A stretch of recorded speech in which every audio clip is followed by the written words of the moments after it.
Live from the Talking Joe studios. It's Talking Joe with Chief and Ben.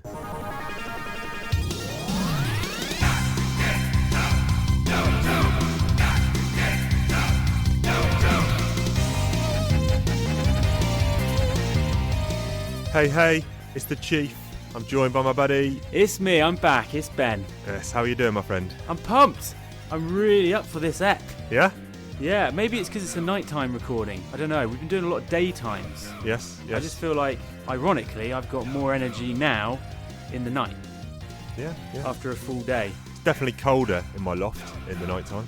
Mate, you don't want to talk about cold. My brother texted me from Chicago. Yep. Schools are shut, everything's shut, -30. Ouch. Basically, you got 5 to 10 seconds of being outside before you're brown bread. Before something's fallen off. Yeah, you certainly aren't. You're not going to take a whiz in the bush. No. Parts have fallen off the man. What's that from? That's Beverly Hills Cop. Yes. Yes. My name is Ramon. Tell Victor that Ramon, the gentleman he met last week. I have herpes simplex 10. I find out that I have herpes simplex 10. And I think Victor should go check himself out with his physician to make sure everything is fine before things start falling off on the man. Yeah. Oh, yeah, man. Yeah, Deep cut. There's one main thing's happened to me this past week. I'll try and get through it as quick as possible. As you know, on Saturday, I mentioned on the last pod I was going to play some board games with my friends. On Saturday, I went to my mate Dan's house and some buddies came down, Kieran, Sam and Tom, all from different parts of the country, all met at Dan's for an all-day session of board gaming. And the main one we were going to do was a game called Nemesis, which is, in all but license and name, it might as well just be an aliens game. You're all... What, you Marines? Marines? So you each randomly select a character. There's a scientist, a soldier, a pilot, a captain, a scout, and a mechanic. There's a crew. There's a crew. There's 5 of us, and the game starts. You wake up from cryogenic sleep when you're not supposed to, and you find a dead body in the hibernation area. And it sounds like a bit of a murder mystery, but it's not. It's just that dead body. Is this how every game would start? That's how every game starts. But that dead body is there, and you can use that. You can take it to the lab and analyze it for sort of DNA and stuff like that. But well, who the heck is it? Is it the captain? It's just it's a 5-player game maximum, and there's 6 characters. So it's whichever character doesn't get selected is that one. Okay, Professor Plum. But anyway, in the bridge. Anyway, that's almost irrelevant. This is a co-op game, and there's a big trend in board gaming for co-op games at the moment. Pandemic is probably the most widely played one. But this also has a so in the co-op mode, you're obviously trying to escape the ship. In 15 turns, the ship jumps to hyperspace. But it's got engines, so you need to make sure the engines are working, and it can go to 4 different locations: Earth, Mars, Venus, and somewhere else. And you need to go to the cockpit to make sure that you're going to the right place, to Earth. God, this is but a deep dive. There's also aliens floating around the ship. But we played the semi-co-op version. Well, how the heck did they get in there? So the semi-co-op version is you each get dealt objectives: 1 personal objective, 1 company objective, or corporate objective. And as soon as the first alien shows up, you have to throw away one of these cards. Don't let anyone see it, and then you can only win by fulfilling your objective. So some of the objectives, the personal ones, might be survive and make sure at least 2 other players survive, or make sure you get. One of the corporate ones might be get an alien egg, and get it back to Earth. Because obviously your company wants to analyse that egg. And like I ended up with a corporate objective, which was make sure you're the only survivor. Right, does that mean you have to actually actively kill the other people? No, you can't actively kill other people, but what you can do is, if there's an alien in a room, you can run out the room and throw a Molotov cocktail in there, and if by chance your teammate also gets hit by that, whoopsie.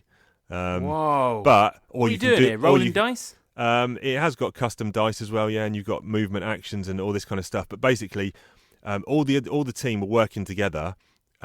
Little did they know I was sneaking off down the other side. Well, they knew I rused them that I was going down to do some research or something, whatever. And what I did was I set the self-destruct on the ship. And they were like, "What are you doing, Chief?" Because they did not want that to happen. So I set the self-destruct. You've now got 6 issues to get to the life pods. Fortunately, I was right next to a entrance to a life pod. They had aliens in the way. They came running to the life pods. I shut the door to stop them getting in. Turned around, went to get in a life pod. There's a face hugger. Oh, so they actually have face huggers. Yeah, he contaminated me right up. You got your just desserts there, my friend. I tried legging it to another room. 3 aliens popped up, like big adult ones. Yeah, that's life. Yeah, I died. Dude, don't forget though, they've got their secret missions to try and do as well. Yes, yeah, but most of them chose sort of friendly-ish secret missions. Honourable. Yeah, you're a bastard. Well, I just chose. It was the first time I'd ever played it. I was you're like, a company man. The easiest victory is probably going to be every man for himself. Pen pusher. I was like Burke out of Aliens. It was proper. But anyway, that wasn't the main part of the story. The main part of the story is this. I'm going to just say something there. Go. Board games, for me, they stopped at Monopoly. Okay, but that's not really a board game. Look, dude, it is a board game. What I'm saying is there's this whole world out there that goes past the games you get from Argos. Yes, so most of the games we play are games you're not going to find in WH Smith, Argos, but your standard toy shop. So okay. So these are all, we play a lot of games that revolve around economics, or I got a really good game called Brass, and it's set kind of in the north of England. Brass tacks. And you've got to basically get your ironworks up and your coal mines, and you got to get your cotton mills working and ship that over to India and all stuff like that. Yeah, it's brilliant. They've got agriculture games, Agricola. That's where you got to build a farm and stuff like that. And we got a lot of military. We've got a real good one called Shogun, which is feudal. Japan, samurais and stuff, warlords. Okay, geez. Well, you're certainly not going past collecting 200. Correctamundo. Right, anyway, I'm getting on to the meat of this story. So That was meat! No, yeah, I know. And I'm going to keep this as brief as I can. This was possibly the second scariest thing that ever happened to me in my life. I'm not talking playing that game, I'm talking what happened afterwards. So we've been there since 9, and it's about 5 o'clock. The others are staying until about 9 p.m. They're doing a full 12 hours. But I'm like, I've got to get home. The weather's going to turn. I'm on my motorbike. It's dark. I don't want to be out here. It's cold. Okay. So I've left at 5. I've got on the motorbike, and it's immediately started pissing down with rain. I'm like, this is not ideal. Because in the first instance, when I left the house, the missus said, make sure you got your waterproof layer inside your motorbike gear.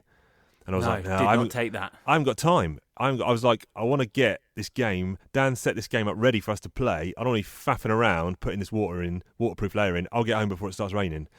So sounds like a very quick job though. But crack on. So anyway, I've got on the motorbike. It started pissing down. I'm immediately within 5 minutes.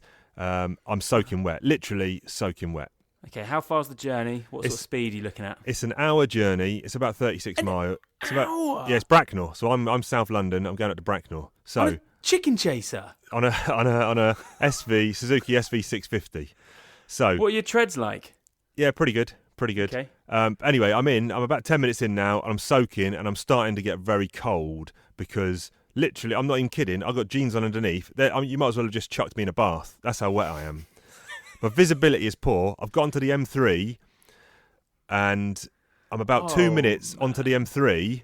You better be in that slow lane. My fuel light turned on. And I was like, what are you talking about? This fuel tank on this bike takes 150 miles. Yeah? And I was on 110 when I left Dan's house, and it's 36 miles. I think it's 26 miles. So I should easily have enough fuel. But I remembered that when I fueled up last time, I didn't reset the tank. The odometer. Well, you got to do that. What do you got to do that for? So I know. So it goes back to 0. So I know because there's no fuel gauge on a motorbike. Oh, there's no fuel gauge. No, there's literally you're driving and then a light comes on to tell you you're running low on fuel. That would drive me crazy. And when that light comes on, I know my tank has about 10 miles of reserve fuel when that light comes on. What did you have to go? 10 miles? No, I've only done about 2 miles. I've got about 24 miles to go. Oh, you are in T-rubble. I'm in trouble, man. I'm on the M3. I'm not even kidding. I've never seen rain like this before. It's coming sideways. It's sideways rain. Okay. I'm driving in the slow lane as close to the hard shoulder as I can because I know at some point I'm going to run out of fuel and I'm going to have to pull onto the hard shoulder. And at this point, I'm starting to panic because there's no service stations within 10 miles on this stretch of M3. No, you're a walking man. And but there's not even, it's like then another 10 miles to walk to the petrol station. So I'm actually thinking now what I'm actually going to do because I'm I'm cold, I'm shaking, I can't see anything. The visibility is so poor. Every 5 meters, I'm having to wipe my visor. What about turn back? Is that an option? Not in the M3. You can't turn around on the M3. There's no junctions. I've No. got no option. I'm literally and these cars are whizzing past me, and I don't know what I'm going to. Honestly, don't know what I'm going to do. So I just like put it into the highest gear I can. Put it in 6th gear. Go about 40 miles an hour just to keep the revs right down to conserve as much fuel as I can. Right. Pootling along, getting honked by bastards who are trying to overtake me. But they shouldn't be doing it. 40 was about the limit for the weather that it was anyway. So 6th gear to me is a low gear. I'm one of those. Right. Sorry. Right. I thought you were too. Right. Oh dear. Anyway, that grinds my gears. Carry on. So I've had a slight bit of fortune in that I've had a sign that's popped up saying 1 mile to the junction to come off at Staines. Oh, happy days. Staines. Ali G country. So Known for their petrol stations. The bad news is I'm on about 9 miles since I made a mental note when that light came on. What was my odometer? I've done 9 miles now since the fuel light came on, and I've got 1 mile to go till the junction, which is going to take me to about the 10-mile limit for my fuel tank. So I managed to get to the junction. I pull off, and then I'm in kind of civilization now. Well, I guess it's Staines, so it's not really, but I see a newsagent's. What are you doing there? I pull in. I've done 9.5 miles now. I pull in. Thought you'd buy a paper. I walk into the newsagent's. Literally, his face was like thunder because I'm literally. Why? I'm so wet that I'm just bringing a swimming pool behind me. I'm just standing there, and there's just like a big puddle just underneath me, like 3 inches, just a puddle. Why are you in there? Because I'm asking him. I'm saying, "Where's the nearest petrol station, my friend?" Oh, okay. I need to know friend. because I need to know. So he's going, yeah, don't worry, it's a Tesco. It's 5 minutes down the road. And I'm thinking, 5 minutes, that's probably not half a mile of fuel. That's more than that. Well, you got to go for it in this. I've got to go for it. What's the worst case scenario? I'm now in civilization. I can now walk to the petrol station, fill up a can, bring it back. It's not the end of the world. So anyway, I find this Tesco. It's not 5 minutes at all. It's about 2 minutes. So I've pulled in to the petrol station. I've done about 9.8 miles on this reserve tank. And I'm like, yes, fill up. It was like, one of the happiest days of my life. Yeah. And I've gone in to pay the dude, take my glove off, paid. Got a problem here. I've taken my glove off, and because it was so wet, when I pulled my hand out, that internal webbing of the glove came out with my hand. And now I cannot get my glove back on. Oh, I thought you were going to say you didn't have your wallet. Oh, no. That would have been bad news. So you cut the internal webbing. Do you know what I mean? You know, Yeah. like a motorbike glove or a ski glove. You're familiar with ski glove. It's got that internal like warm bit, and sometimes your hand can pull that bit, and you have to jimmy the bits back into the finger holes. So for a motorbike rider, it's impossible. Is no gloves bad? Oh, you wouldn't be able to do it. Your hand would fall off. It'd be so cold. Oh, okay. It's a cold thing. Wow. So I can't get my hand. So I've jammed my hand back in, but the glove is now not fully on my hand. There's about 3 inches of flappy fingers. There's about 3 inches of finger space at the end of each finger. This is my front brake. So unfortunately, I'm not using too much front brake in this weather. But still, my glove is not fully on. So anyway, got back on the bike. I've started going. It's still pissing down, but now of course water is running further down into my glove, but also down my sleeve. But it doesn't really matter because I'm soaking wet anyway. So then the next thing that happens. I had earphones into my phone. I'm using Google Maps for a bit of sat navage. Right. So just because I've only been to his house once before, just so I know to get to and from his house, whatever. So, but I know the route. And then I've gone off, and the sat nav's piped up. She said, "We found a quicker route by 8 minutes." And I was like, "No, I don't want the quicker route. I just want the route I know." And she goes, "If you don't wish to take this alternate route, tap the screen now." I can't tap the bloody screen. It's in my pocket. I'm on a motorbike. Mate, take the alternate route, man. So I had to. I had no choice. Took the alternate route. It took me through kind of Kingston-y, Richmond-y way. Round Hampton Court. Lovely area. Not at that time of night, though, in those conditions. No. The problem was that area was flooded. So I'm driving through like 3-foot puddles on a motorbike. I don't know if you've ever done that before. It is not fun because I am wobbling all over the shop. Water's splashing up. I can't even imagine you riding a motorbike. It's the second scariest thing I've ever done in my life. Oh, it was horrendous. I can only picture you on a pedal bike. Yeah. Chief, sounds horrendous. So then I have, because I'm so cold, I'm now breathing really heavily, and my interior visor is just steaming up. So you have to lift the visor. You have to lift the visor up 1 or 2 centimeters for it to clear. The air just comes in and clears it, and then you can put it back down again. But it got so steamed up, I lifted the visor up like about a good, 6 inches. The problem there was water then came down the top on the inside of the visor. So now I can't close the visor because I've got water on the inside that I can't wipe off. So now I've got to ride squinting through these raindrops, and then I thought I can't do this anymore. So I had to lift the visor up and just ride visorless. And then the biting wind and rain in my face, I honestly thought my face had frozen. So then, cut a long story short, got to Sutton, got home, safe and sound. Had a stiff whiskey. It was a bad experience. I came in, I was breathing heavy, I was shaking all over. Mrs. says, "You all right? I thought you'd had a crash, you were so long." I was like, "Well, I nearly had a crash." Didn't seem concerned. She said, "I run your bath." So I ran my bath, it was too painful. I was so cold, that hot water was just like, when you go hot to cold? Yeah. Brutal. Deep bath. That didn't fix your woes. Well, it was just... Chief. Automobile. Yeah, I need to get a car. I know you got a licence. Yeah, I've got a licence. I haven't driven for 20 years. Mate, watch Licence to Drive. Go and get a car. Two other quick things I just want to say. I want to say a big shout out to Clave Jones. Is this the dude that wrote the blog piece? Yes. Crikey, man. Almost made me cry. That was emosh. So Clave wrote a very nice article. Cheers, buddy. About Talking Joe. I think he nailed it. He said that you're a crusty old man or something. Yes. No, he said you got a crusty exterior, but if you smash through that, you're a nice guy. Yeah. No, it was good stuff. It was lovely. I think it's Nerds on Earth. That was it. Yeah, is the site you want to go to. Check it out. Good site, covers a lot of good stuff. Big shout out. Thank you very much, sir. That's the stuff that we love. Very quickly, because we want to crack on. Shall we go? Inside Chief's mind.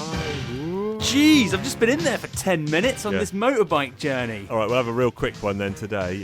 You know what I really hate is when you get a sellotape roll and you can't find the end.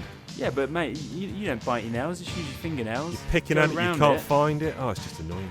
Jeez, man. No? You need to get a hold of yourself. Dude, all you got to do is go round one... Yeah, but then you split it and it comes off one side. Oh my goodness, you only need to go round once, and if you don't find it, you've got something wrong with you. I'm in a foul mood today, I'll tell you that much. I haven't asked how you've been, but have we got time for that or not? I'm good. I'm really good. Excellent. Indiana, my daughter was off school today. She was poorly, and I had a whole day's worth of film editing to do. Ouch. And that didn't get done. We just sofaed up, got the duvets down. She watched 4 films. Holy moly. She started off with Despicable Me 3. Yep. Not good. Right. Then she did Boss Baby, average. Then she did Peter Rabbit. Right. It's got James Corden doing the voice. He's quite annoying. And then she finished off with Captain Underpants, which was the best one. Okay. So that's my day. My kid's allowed 20 minutes of TV a day max, and it is Moana on repeat at the moment. Is it? Well, in 20-minute doses. In 20-minute doses, yeah. Sometimes I let her have 30 if I'm feeling nice. Oh, my God. It's like Victorian times back there. Yeah, you know it. Castle Chief. Right, buddy. Right, so we told you about it last week. We have got a special little snippet excerpt here from my interview with Michel Fiffe. We're going to run the interview in full, and you'll be able to download that tomorrow on the feed. You'll get it in all the normal places. We talk about his introduction into comics, working for Marvel and Image and stuff, and of course a big old smackaroos of G.I. Joe talk. So check that out tomorrow. And here's a little quick excerpt of what you can expect. Hey, it's big news at the Talking Joe studios. We have our first ever guest. Cue the fanfare and the marching band. This guy has worked for IDW, Marvel, Boom Studios, Valiant, Image. He's a writer, artist, letterer, colorist. I guess he does his own books, so maybe he edits his own stuff. That's, of course, the great Michel Fiffe. How are you, sir? Hey, what's going on, Chief? Thanks for having me on. Yeah, you're most welcome. You're most welcome. Our first guest, like I say, it's big news at the Talking Joe Studios. That's an honor, I gotta tell you. How are you doing on this fine? Well, I guess it's your morning. It's my afternoon. How are you doing? Good. Just taking a break from inking a bunch of pages. I'm on my next project, so I'm always at the board, just working away. Ooh, interesting. Is that some Copra stuff or some stuff you can't talk about? A little bit of both. I'm always Okay. trying to juggle as much as I possibly can, but definitely Copra. What was your introduction to G.I. Joe? I know you said back at the beginning that you were always reading comics, but you maybe came to the G.I. Joe a bit later. What do you remember? Not saying what was the first G.I. Joe comic you read, unless you can remember it, but do you know what era, what kind of stage in the run? Well, the very first comic, G.I. Joe comic I read was Special Missions number 11. Ah. However, that was one of my very first comics, and that unfortunately got eclipsed by my love for Batman and Suicide Squad and Daredevil, which was my introduction to those characters as well. So I really gravitated towards that, not so much into G.I. Joe, though I liked the cartoons and I had some of the toys. But like I said, as an older reader, that I got hooked by Larry Hama's work in general, specifically G.I. Joe. And I don't remember the issue. It might have been around. It was a Mark Bright drawn issue of Snake Eyes. Okay. It was, I think, issue 104. That's the one where had they him infiltrate. Yeah. And I just loved it. It was brisk, but it was meaty. There was a lot to it. Mark Bright is underrated as an artist, isn't he? Super underrated, and I loved him from like Green Lantern and Batman stuff, and his Yep. work at Milestone. But I never knew that he drew G.I. Joe, and then I thought it was a fill-in issue. But I loved the story so much, I just started buying back issues, and I discovered that he had a good chunk of comics, and I don't understand why they're so underrated. Maybe it's because it's a franchise comic, and Yeah. you know, people only really talk about like the silent interlude or the first few issues that are classic. But People that forget era as well. is so good. People forget as well, around sort of 85 and 86, when the comic was like 3 or 4 years old, it was outselling X-Men. It was Marvel's number 1 book.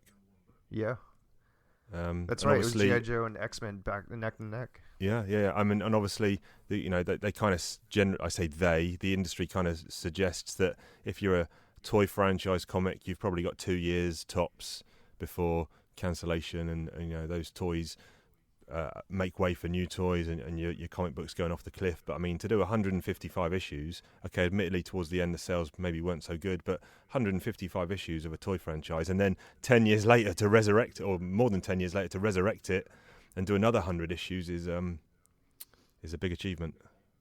Yeah, I think it's tradition to put not your best people on franchise properties. That's just the way it goes. Right. You put your top talent on the bigger books. And so, thankfully, because of that, Larry Hama got his chance to start his first regular writing gig on G.I. Joe and slowly develop it into this thing. I mean, he is the voice of G.I. Joe. It's nothing else. It's his voice. It's his vision. And the fact that it went that long is a testament to that, because they could have easily just canceled it, especially at the height of the crunch. When the bubble burst, it could have gone away, but he held on to it. So there you go. Hopefully you'll be listening to that tomorrow. It was a real good fun talking to Michel. He's a top guy. We're going to hopefully get him back in sometime later in the year to actually come on the pod and do a review of the issues that me and Ben are doing now, some of his favourites. So hopefully we'll get him back on later in the year. Good stuff. Wicked. Let's talk about some G.I. Joe comics, Chief. We're looking at issue 31 to start with. I like to think of this as somewhat of a 3-issue arc. I don't know if you've got any opinions on that. I've got strong opinions on that because I really enjoyed the first 2, and the third one I thought was a big old steaming pile of stink. Wowzers, I love that third one. Oh no! Yeah. Oh, hey, we're going to get to that. Yeah, okay. This is the problem with giving out ratings because I just thought that last issue was, nowhere near up to scratch. Yeah, but you can't you have to rank arcs and stories, because it's like, Watchmen, which is a 12-issue series. You can't rank. It's a 12-issue story. You can't say, "Oh, that issue 8 was rubbish," so I'm going to rate that separately to the rest. All right, you've thrown down the gauntlet, and I'm going to pick it up. Okay. And I'll just say, yeah, I guess you're right. Well, that's the kind of answer Chief likes. Well, let's yeah. No, we can do that because, in fairness, what I'm saying has to take effect. Then I have to basically factor that in and adjust my score. So yeah, let's get into the first issue one. 31, All Fall Down, script by Larry Hama. This is the first Rod Whigham on pencils. It's Andy Mazinski on inks, Rick Parker on letters, and Christy Shield on colours. Cover of this one is Destro with a gun standing over a fallen Snake Eyes in a doorway. Yeah, it's really cool. Is that rain? Are they outside? It looks really cool, that cover. Is that rain or is it the interior door? I think it's the interior. On my cover, that's... Oh, yeah, sorry, the wood grain. Yes, that's the wood grain, isn't it? Man, I've gone dig now, the cabin. And these inks are popping. Yes. So break it down for us, Chief, if you could. So this one, especially the first 2 issues, centre round Snake Eyes. He has gone back for a little bit of R&R. He just wants to chill out, and obviously he's got that cabin up in the High Sierras, which we originally saw when he was being recruited in that flashback scene from issue 26, where Stalker and Hawk go to recruit him. This is his cabin where he's got the wolf timber, etc.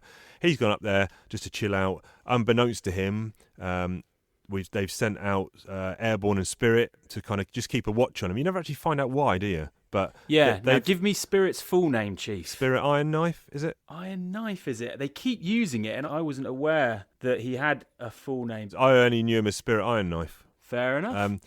So they've sent him out. Unbeknownst to the Joes, the plane has been bugged by Zartan. Remember Zartan went to the Maguire Air Force Base in the last issue? Well, he put a little tracker on the G.I. Joe C-130 transport plane, and Destro and Firefly and one of the Freds, one of the Crimson Guards, have gone up there basically to take him out, to take out Snake Eyes. Yeah, there's a great bit with Destro in disguise with a hat on. Yeah. It's just that's really hiding him well. I mean, what do you think of this Rod Whigham art? He's probably my favourite G.I. Joe artist. I put a few screen grabs on the Instagram. I thought it was amazing. Yeah. Absolutely amazing, especially when the massive explosion goes off and it starts getting into the action. I actually just loved this whole issue. Thought it was so good. Yep. Effectively a log cabin skirmish. Again, we've got that great opening. It's a full-page splash for the opening page, which Harmer seems to do. Fort Wadsworth, the Joes are leaving in. It's not really reflective of the issue, is it? The Joes are leaving in the tank and the Vamp and the Wolverine, just kind of to showcase, this is the Joes' base where they are, what they're doing, and fleshing out the Fred, the Crimson Guard, was quite nice. Yes. Previously, we'd seen him, at the rally. Cobra Commander was saying, "This is our new line of CGs, the Crimson Guards," but now we actually get a guy. This is still the same guy. Yeah, that we've been dealing with the same guy. He was spying on Fort Wadsworth. Then got told the G.I. Joe base wasn't there, trashed all his kit, and now he's been told to go back there. So he must be well pissed off with Cobra Commander. Yeah, and then Firefly and Destro intervene, don't they? Yeah, I do like the way that Rod Whigham draws Firefly's helmet. Not Firefly's helmet, excuse me, Cobra Commander's battle helmet. Because he draws it with the sloping edges. It's kind of almost like Darth Vader's helmet. Yeah, do you know what I mean? It's not a straight down the sides as we've previously seen.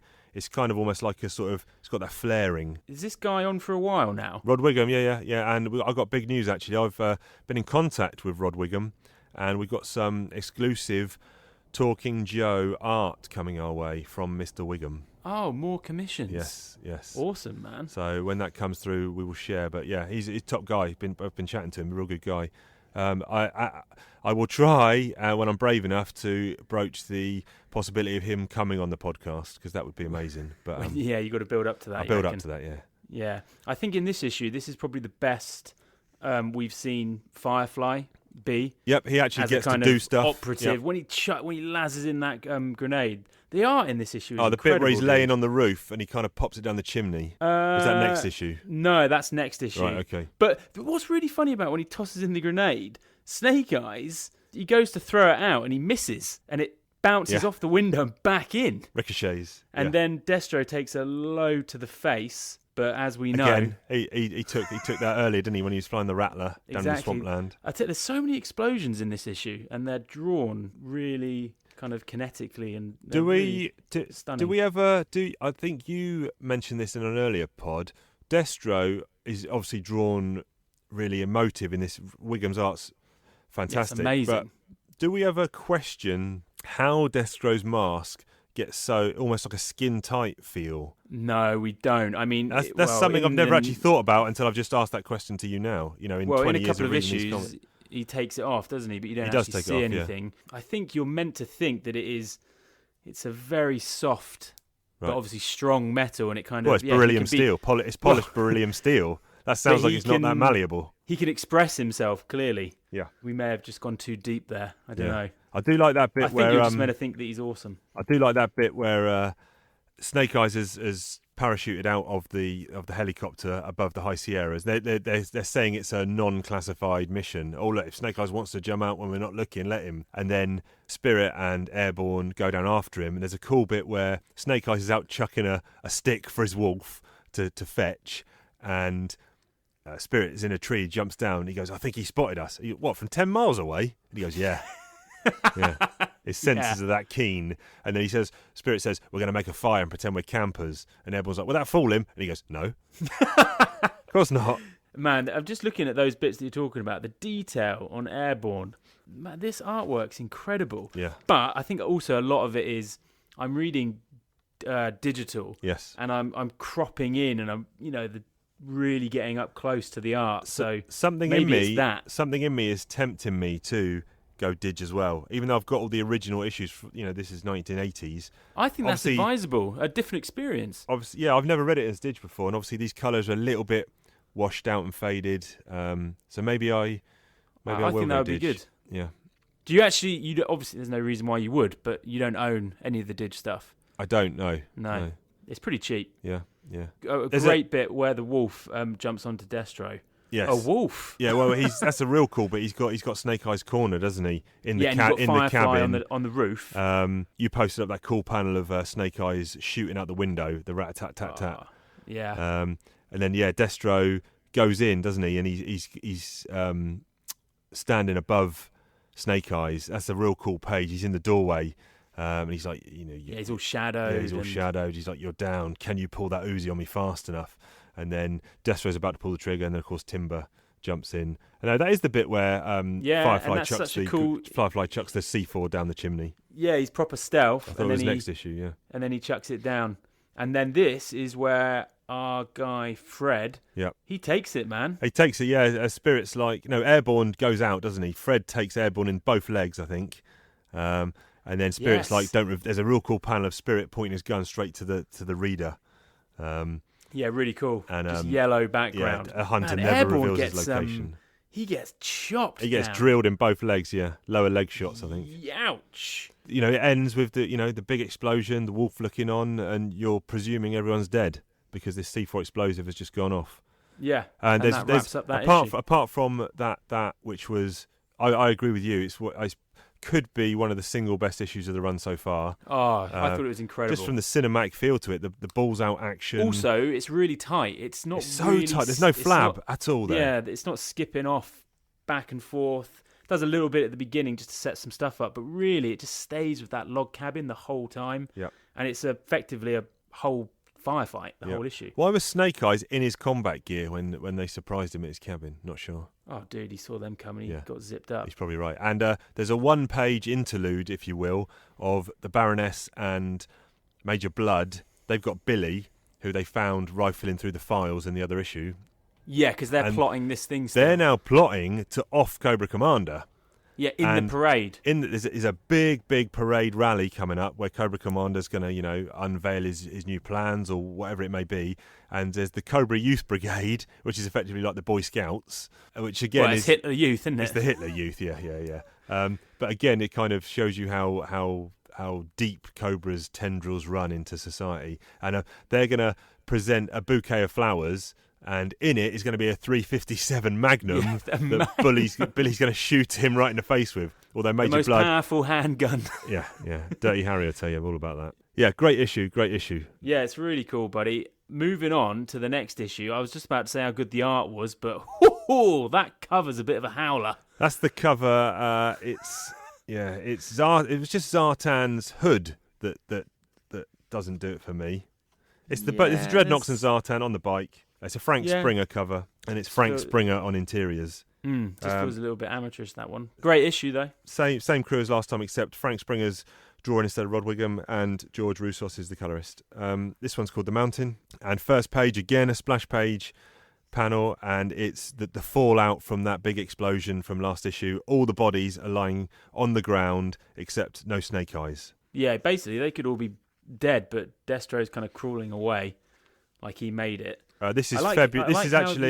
This is February 1985. So perhaps next pod we've crossed over into 1985 now. So perhaps next pod we can do a review show of 1984. Yeah, 84. Let's do it. Cool. I like it when they integrate the people that worked on the comic into the artwork, like they have done here in the tree. I like that sort of stuff. In the tree. Oh right, so I see what you're saying. The credits. Yeah, that's cool. So bloody hell, we've only gone and got Softmaster. So Softmaster, last seen in the Snake Eyes origin, where he was recounting a lot of the history of Storm Shadow, Snake Eyes, the Hardmaster's death, etc. And obviously he thinks Storm Shadow's the killer of the Hardmaster. But at the time you'd be well versed in thinking he was just not a throwaway character, but there's no real need for him to pop up again. But lo and behold, here he is up on the mountain. Yeah. Here he is, hiking, stumbles across this mess. Spirit's a big fan of Softmaster, isn't he? That makes sense. He sees him as a spiritual, healer, and Destro shoots some wrist rockets at him, and even though he's got his back to him, he's got his ice pick or whatever, and he flicks those rockets away. How do you kind of feel about? And then he gives the weapons back. Yeah, I was going to say how it gets resolved. It kind of ends as almost like a mutual respect. Yeah, so it's kind of two sides to it, isn't it? So everyone's come around now. They're all got consciousness back. Softmaster just wants these villains off the mountain, and so he basically gives them their guns back and goes. And Destro rationalizes it by saying, "Look, I know when we're beaten." I like to think that Destro's basically thought, I'm out of wrist rockets here. Let's call it a day. Yeah, even though he's got his shooters back. Oh yeah. Yeah, Firefly's not too happy with this, though, is he? No, it's Fred who's not happy with it. Oh, no, Fred's he wants vengeance. And the Softmaster, his theory is, we now know their limits, because we're giving them their guns back, we know what they do. If we don't give them their guns, who knows what weapons of mass destruction they'll invent. Yeah, yeah, strange. Do you think it's a bit strange here where it cuts back to the Dreadnoks and they do a little flashback? I guess if you're reading month to month, you might be like, but they actually... This is the same panels. They repeat the panels. Yeah, this is actually the same panels from issue 30. So I wonder if they were on a deadline or something like that. And I think you could be right. The two whole pages that they didn't have to draw. Yeah. Major Blood's giving a load of shit to Billy because Billy's like they're practicing and Billy's unloading into his head from point blank range, and Blood's not having it. He's like, it's got to be a chest shot. Dude, what about Cobra Commander in the moving truck? He's got his office in the carriage. That just made me think of Bond for some reason. Yeah, and he's sitting down there, good. And he says, he's got a little plate of snacks. He's got his legs crossed. Yeah, he says something like, "Do you want caviar and champagne?" Yeah, yeah. He's in the back of a moving truck. He's in the back of a moving truck. He's got his legs crossed. He's got a knife. He's spreading some kind of caviar and crackers. He is actually brilliant, Yeah. Cobra Commander. Yeah.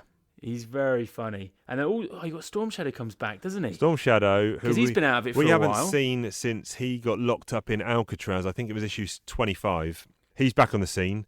No, of course we saw him in the Snake Eyes origin, didn't we? Of course, 27 when Snake Eyes let him go effectively. After that subway fight. Does he regale us with how he escaped? Oh, maybe I think that's next issue, is it? He does next issue, yeah. Yeah. Okay. Yeah. But he's listening in. Because Cobra Commander's kind of saying, "Dreadnoks, do you want to be my bodyguards?" and all that kind of stuff, Yes, because he thinks Storm Shadow's off the scene, presumed dead. But then, of course, they go back to the base, and then Storm Shadow reveals himself to the Cobra Commander, and Cobra Commander kind of glosses over it, doesn't he? Yeah, he just makes a deal with him. Yeah, he goes, "Fine, I'll pay you double, whatever." And he's like, I'll tell you. Yeah, you need me because I'm the only one who knows who killed the Hardmaster. Yeah, he dangles a carrot, doesn't he? So, bit of key information here. Is it someone we've seen before? Is it a new character? Is he just bullshitting completely and bluffing Storm Shadow? Something to find out later. And in the background, you obviously see Major Blood and Baroness, but Cobra Commander's wise to that as well. Well, not wise to the assassination plot, but he's wise. He knows that Baroness freed Major Blood, so he knows there's some kind of shenanigans going on. Yeah, what did you think about the skirmish in the woods with the bear? So this is where Spirit has gone off to. Thought that was unnecessary. The Softmasters, tend into Airborne or whatever. Spirit's gone off to find food and firewood, and he's come across the. Fred has actually left Destro and Firefly to go back and finish off the Joes. So Spirit has now encountered Firefly and Destro, and like you say, there's a massive, gigantic, the biggest bear you've ever seen in your life. It is big. Stumbles across them. They decide to climb up a tree, and Firefly has got a satchel charge, and he's going to blow up. No, or he's going to blow up something, but he's going to throw it to the base of the tree, I think. And then Spirit advises it no. Spirit grabs the satchel charge and puts it around the bear's neck. Okay, and can you confirm? Bear murder. Okay, it is. So it is. Okay. Oh, it's bear murder, 100%. Yeah, because I was like, have they just blown up that bear with a satchel charge? Satchel charge, round the bear's neck, run away, bear's dead. Brutal. I was hoping that would be the last bear we'd see for a while. We but get anyway, Bongo. We'll get Bongo coming up. Yeah. Love Bongo. We'll get to that. So, Fred's gone back, hasn't he, to confront the Softmaster and Airborne and Spirit, or Airborne, and he actually kills over dead. Yeah, wait, I'm just at that bit because I just needed to recall what actually happened to him. Does he just walk in and collapse? He basically Spirit comes back and he says, "What happens here?" And the Softmaster said, "We had bested him in battle, and he was humiliated. Vengeance kept his heart beating, but when he saw how utterly unsatisfying his vengeance was to be, the will left him." Yeah, and he's dead. They find Snake Eyes hidden down in a trapdoor. Yeah, so obviously that's he's off okay. page, isn't it? Firefly and Destro they've escaped down the river. They're fine. There's a real cool bit where Storm Shadow and Cobra Commander are walking through the sewers chatting. There's just an escalator down in the sewers. It takes them up into the mall, and they just walk out into Springfield Mall, dressed in his ninja garb and his full-on Cobra insignia and battle mask. Yeah, that is brilliant. Amazing. Dude, don't forget we get some 2 new characters introduced. So we had Spirit, obviously, and then you're saying we get that was last issue. We get Lady J and Ripcord. Yeah. And more. This is more interesting stuff because immediately Scarlet's got beef with Lady J, and Scarlet had beef with CoverGirl. Remember when she was introduced? She wants to be the only female on board. Joe. And she had a lot of action early on, didn't she? A lot of focus, Scarlet, but she's not really been that much of a main focus recently. All of the original Joes have kind of taken a little bit of a backseat. But why is Ripcord smirking? Because he's like, as you can see, they've orders for our permanent assignment to the G.I. Joe team as your replacements. Well, he's a joker, isn't he? Actually, it's Lady J who says as your replacements. But these two idiots, these two newbies are like, they're Billy Big Spuds. We're the hot kids on the block now. Get your old ass back into retirement. Yeah, and then we basically close out with a new Crimson Guard Fred just rocking up to the family this page. home. This could be my favourite page. He's just pretending that he's their old man. Yeah, so basically, obviously, the Fred in the High Sierras is dead. Cobra has found out, and they've basically plumbed in a substitute Fred. Yeah. And the kids, he's rocked up back, and the kid's like, "You're not him. You look just like him, but you're not our daddy." And the last panel is amazing. He's got his back to the camera. The 2 kids. He's like, "I am now." Yeah, that's dark. That's goosebumps. That is amazing. That is dark. Right, moving on to issue 33. We've got ourselves a seriously good cover. This is incredible. That's a great cover, isn't it? Cobra Commander with a big magnum pointed at him. Cobra Commander on the podium. There's a Cobra Guard in the background. Storm Shadows looks like he's going to action. Like you say, a hand with a gun about to shoot him. So this is simulating the possible assassination that we're going to see. This issue is called Celebration. It is, looking at the credits, same team as the last issue. Yeah, God. So here I struggled with this one, mate. Did you? I don't know why. So I don't think I really liked a single page of this. You're kidding? I shit you not, dude. First page, all the stuff. We get into I think General Iron Butt Austin the pit stuff is introduced way back in issue 1 or 2. I think we see him talking to General Flag. Yeah. So now he's like replaced. He's effectively the new General Flag. So I don't know. Yeah, just all this stuff with the pit and the kind of reopening and the celebration and sending them out to the mall to get bloody bunting. Not a fan of that. I love it. No, yeah, dude, I love it. It's way too. For me, it's just too low key and soap opera. Yeah, but that was that issue 22 that you liked. No, but that wasn't that. That was a filler, but that was not that. That was done in a completely different way.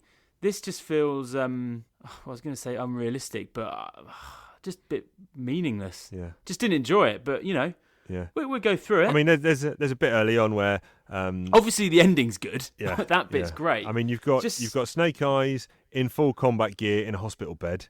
No hospital gowns for him, and he is cleaning an Uzi. That's how he likes to relax. Yeah, Airborne's there reading the Encyclopedia Britannica. And they think Spirit supposedly is asleep, except he's not. He's pulled a fast one. Well, no, he's gone to the mall to go to a florist and get some roots because he wants spiritual healing. Yeah, he's not happy with the medicine, the doctor's medicine, so he wants some Native American medicine. So he's gone out and who's got him? We get Blowtorch as a new Joe. Yeah. And it's Ripcord, I think it is as well, isn't it? Blowtorch and Ripcord, because they're in their army fatigue, so they do name check each other, so we know who it is. Like you say. Whilst he's down in the mall, he bumps into Crimson Guard Fred, doesn't he? Out with the fam. Out with the fam. So he goes to confront him, and that scene is amazing, where the wife and the kids are kicking Spirit and knocking him out. Oh, incredible! Yeah, that bit's really funny. Yeah, when the kids get involved. The kids basically start. Spirit goes to grab him, and there's a great panel. We'll put it up. You're not taking him. Spirit says, "We're taking you somewhere," and the missus is like, "You're not taking him anywhere." And she's launched a haymaker of a purse, which has got. You find out later it's got grenades in it, which is why he went down so quick. And she said, "Get him, kids!" And the kids kicked him in both knees. Yeah, take that. Spirit's down. You do get a bit. Yeah. You do get a bit before that with Baroness and Destro, and pretty much all visual. This is the bit you were talking about where he's questioning her loyalties. Do you trust me? La la la. And so then he pulls his mask off. That's when the camera turns around so you don't see. He pulls his mask off and she faints. She faints. So this bit here. What's your assumption of why she's fainting? Is he disfigured or scarred? She's fainting in a very dramatic way. Dude, it has to be that she's not fainting because he's so good looking. Okay, so we know. What could it possibly be? We know that he's not disfigured or scarred because we see him in 90 issues time, whatever, and his face is fine. So I wonder if this was Harmer at the time writing him to be disfigured and later changing his mind. I think so, absolutely. I think I could be wrong.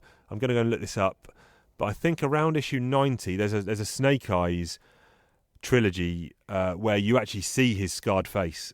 Right, okay. And there's some flashbacks to Southeast Asia with a young Baroness, and I'm pretty sure, I could be recalling this wrong, I'm pretty sure there's scenes of a young Destro as well, James McCullen, and perhaps this is where Baroness met him for the first time, and she's never seen him, this new guise of Destro without the mask, and of course he pulls his mask off and she's fainted because she realises she knows who he actually is. Yeah. Maybe I'm reading too much into that, but she's fainted like it's Panto at Bournemouth. It's like he's the best looking man in the world.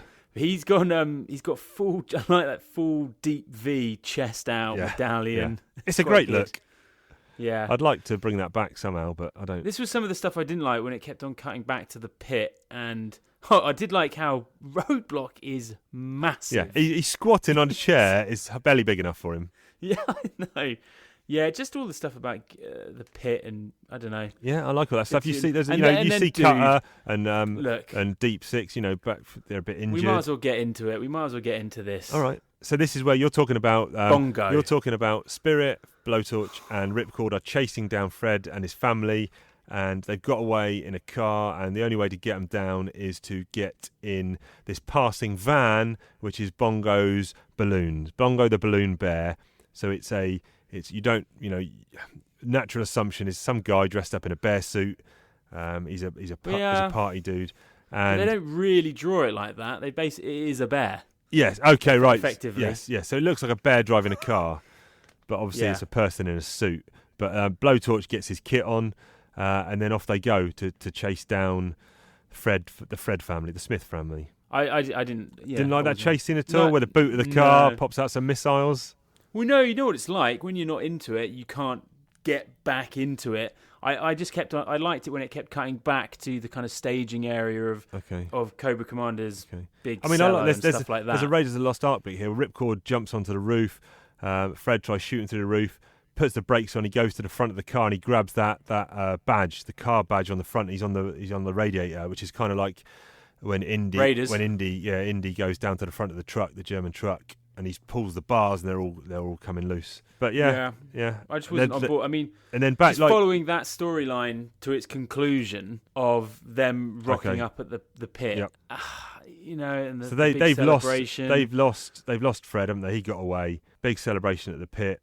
This is where I just didn't really, where they basically. So he kind of enlists Duke. So Hawk gets put upstairs. Yep. And because he said he's still the field leader, Hawk, but he hasn't been on a mission for ages. No, I know. And then he says, I think I'm better served. Yeah, so he goes upstairs, and there's a bit of an error here because that's where Iron Butt Austin calls out he says you 8 Joes are going into an admin role. So if you count Hawk as 10 and Snake Eyes as 11, Hawk as 9 and Snake Eyes as 10, he's actually missed out 3. He's missed out Grand Slam, Steeler, and someone else. Grand Slam, Steeler, and some other chopper. But he's got Flash, Stalker, Short Fuse, Grunt, Zap, Breaker, Scarlet, Rock and Roll. He's missing 3 definitely. Steeler, Grand Slam, and someone. Yeah. Anyway, he's missed them out. That's just an error. But he's trying to basically say these guys are just going to be running the pit. Yep. And it's time for you. You're shelved. Yep. Which clearly isn't going to happen. No. And then the reveal at the end: Bongo the bear is actually a girl. Yeah. And Ripcord's going out on a date with her. Yeah. So then meanwhile, so then let's cut back to the bit narrative that you did prefer. Yeah. Well, all this stuff is amazing. Back at the stadium, so Cobra have managed to hire out or own a massive sports stadium. It looks like it's about a 60,000 seater stadium. Yeah, G.I. Joe doesn't seem to be aware that they're having this rally. No. And everyone's there. Everyone's there on the scene. Dreadnoks are providing security at the front. You can see sitting on the stage, you've got Baroness, Firefly, Wild Weasel, Zartan, and then the other guys on the other side. And then you basically something's going. You're like, hang on, what's going on here? Because Destro is kind of like, he's up in the bleachers. Go for it. He's up in the bleachers. Yeah. But then he hears the name and he's like, whoa! No, out of all the kids, he's looking in the binocs, isn't he? He sees the kid and he's like, Billy. Yes. And he's like, wait a minute, I know this kid. And then, he name checks him as Billy goes to pull the 6-shooter out. Storm Shadow jumps up to cut him down. Destro jumps in. I won't let it happen.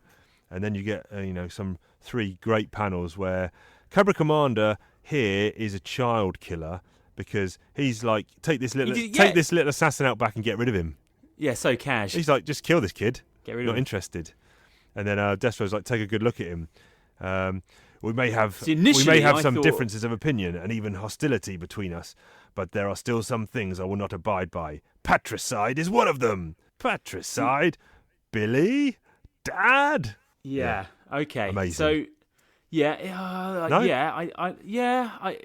a bit too. So again, when you were not cheesy, but when you were initially, I was like, oh, hang on, is that Destro's kid? Oh, right, okay. So when we read issue 10 or whatever it was, a nice little town called Springfield. Yeah, and there was a kid called Billy. I totally forgotten. Okay. No, completely forgotten. And now, I've kind of remembered, but. I just think it's a little bit too like dad. I was like, oh man, right. Cobra Commander doesn't need this kid. No. Hey man, you liked it more than me this time. Yeah. So I guess we need to Yojo Cola it. Yeah. So mine on a mean average was going to be very high for those first 2 issues, but this last one's going to have to bring it down. You're very down on that last issue, aren't you?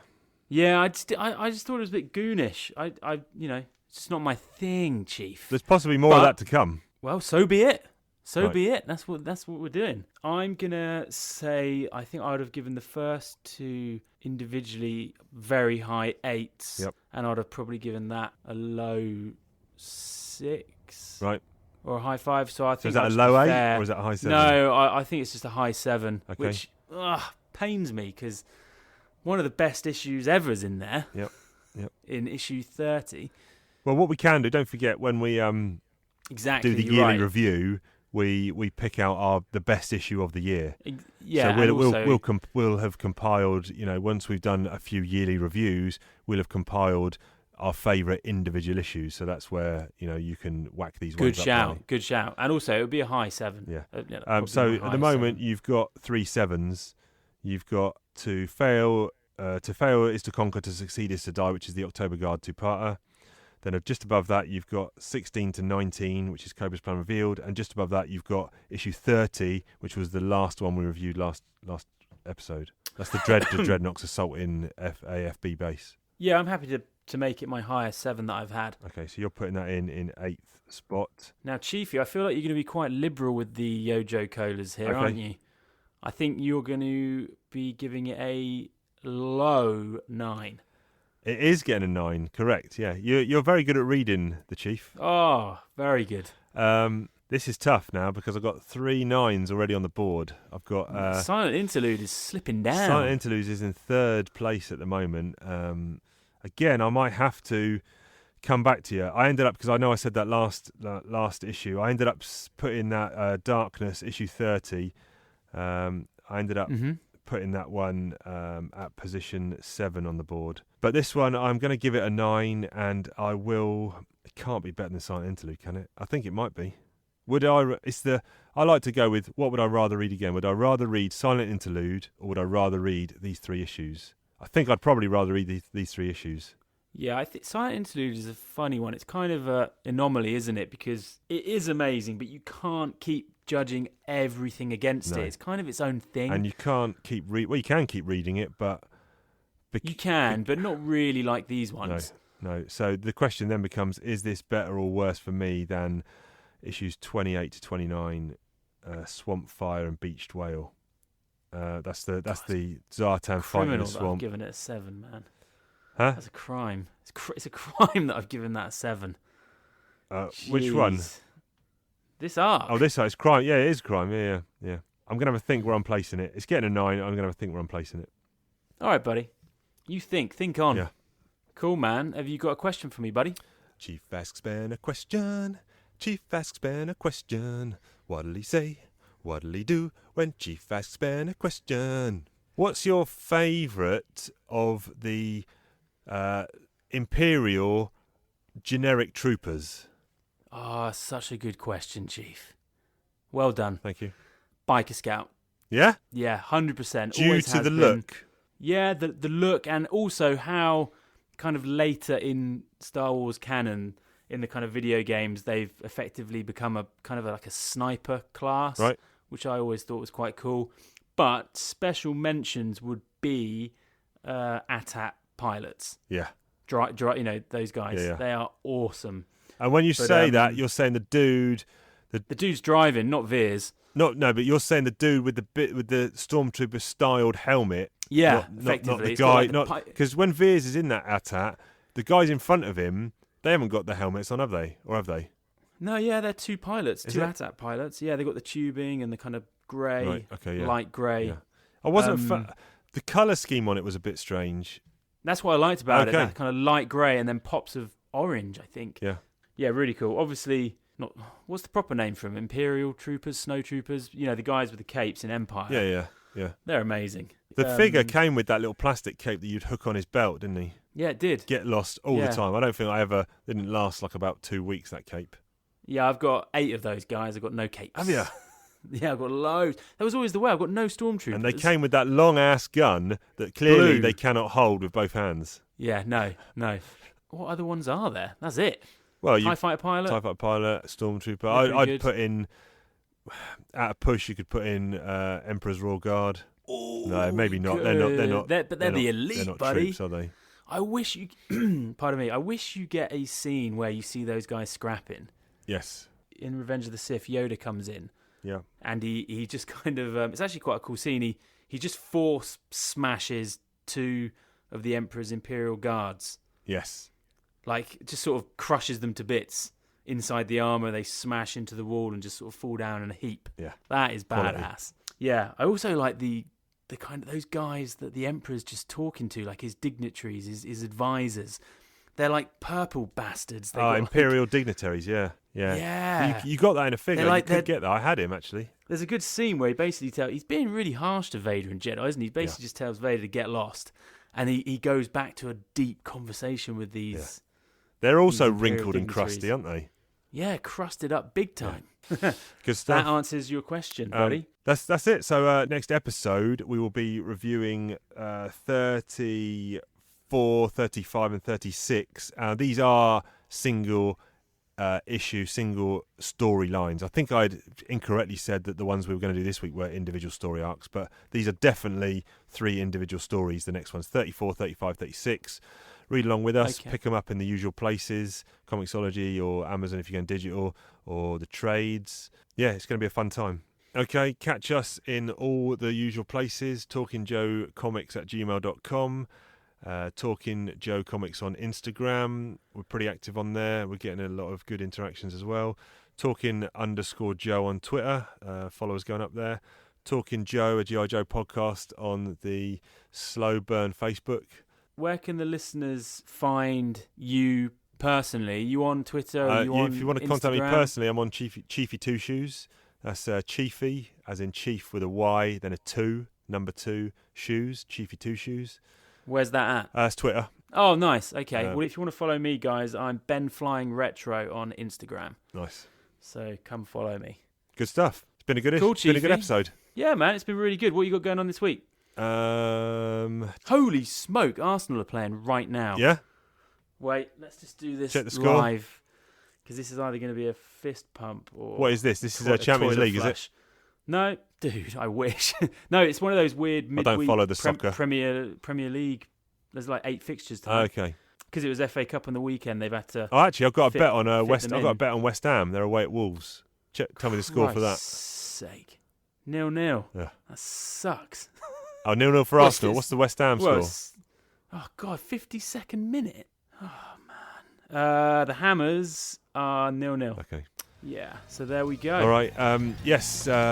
Check out that Michel Fiffe interview tomorrow. Yeah, that's going to drop tomorrow for a That'll nice be- big happy Friday. That'll be Friday. Good times all round. All right, guys. Right, we'll see you next week. Catch you down the line. Yo, Joe.